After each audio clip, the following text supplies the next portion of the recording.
So we're halfway through the pool games at Rugby World Cup 2011 and the Springboks have stuck to the road they planned to be on. Unfortunately, the Wallabies have jumped roads and they're now in our pool and we're destined for a head-on collision come quarter-final time. Two things could change that though.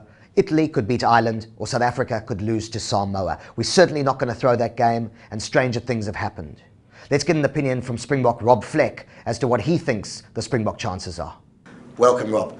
Thanks, Steve.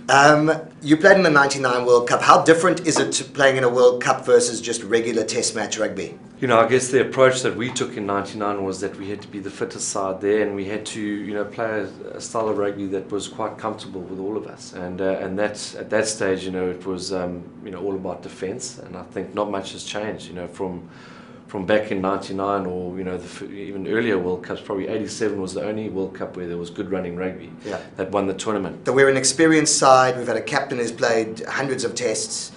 We keep sticking with the experience. We're a defensively good side. We kick well. Yeah. Do you think we're a chance to win this tournament because of those factors? Absolutely. You know, I was a bit worried about going into this World Cup because there was a lot of chat about how you know, the World Cup was going to be won in tries, and Graham Henry and all these guys were saying that, and it was expansive rugby. It was time for that, but and we can't play that game.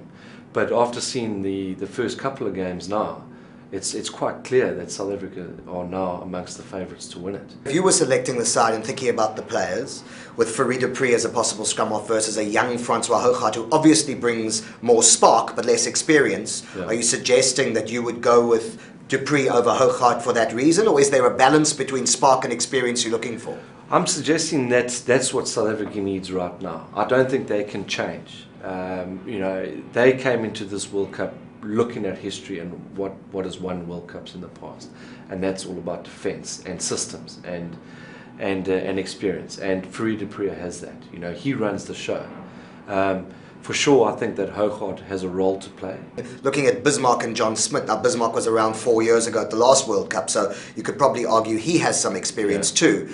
Is the difference in calibre as currently in form and as a hooker, is that eclipsed by the fact that we need Smith as a leader? Yeah, again, it's a tough one because you know, obviously Bismarck is the better player. I mean, it's quite clear for everybody to see. Like Hougaard at the moment is probably the better player, you know. But it does boil down to, you know, again, leadership and, you know, who does the team follow? And for me, you know, they follow John. You know, and they follow, you know, Fourie as well. When he took over the captaincy against Wales, he made that decision to go for the corner and then go through the phases and score that try. So, you know, those guys are established players and they lead from the front. I still believe that Bismarck needs to come on earlier, and but I think that John, you know, probably is the right guy to lead the Boks to, you know, probably their first ever team to win back-to-back World Cups. So you know, there's no ways that John can be left out if Victor's still injured. But you know, once Victor's back to full fitness, then there's a possibility that they may,